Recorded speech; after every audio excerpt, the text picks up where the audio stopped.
Hey everybody, Mike here again, AZ Gardener. Today's date is Saturday, October 15th, 2022.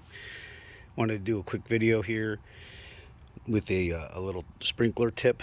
So anyone who's ever installed sprinklers in their yard has probably, or maybe not even installed them only, but either installed and or done some maintenance, it's probably ran into this issue at one time or another. Or if they do have sprinklers, especially drip emitters that are running on the 1/4 inch drip, like, let me put that in view here, like that. Usually these are connected to the 1/2 inch, but if you have this type of system, you'll probably experience this issue in the future if you haven't already. So what the issue is especially I find that if you have old line, so let's say you have these 1/4 inch lines, and these are usually connected to, this isn't adjustable, this is just an example, but they're connected to the barb right here.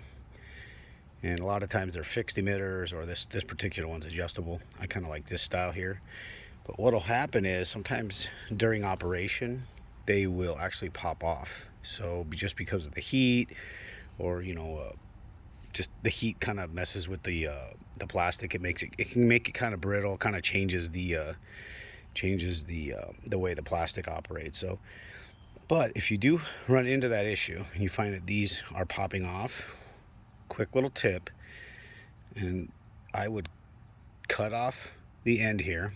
So if this area was already attached to the barb, go ahead and get yourself a clean area, so like a razor blade, if it's coming out of the ground and you don't have a lot of space.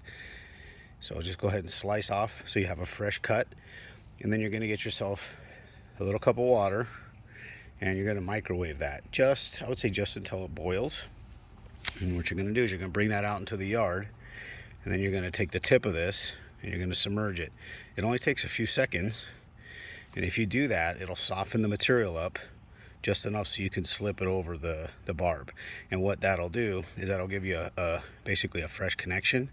And sometimes people will have a difficult, even if you just cut this and try to stick it on, because the material has been sitting around in the ground for so long, and like through the weather and whatever, sometimes it's extremely difficult to get these on the barb. So softening it up in some hot water definitely does the trick. And this is something I learned years back. I was just out in the backyard and I was having problems, and I'm like, man, what can I use to soften this up? And it came to my head, and I tried it, and it works great. So hopefully you guys could use this tip. We'll see you next time. Bye.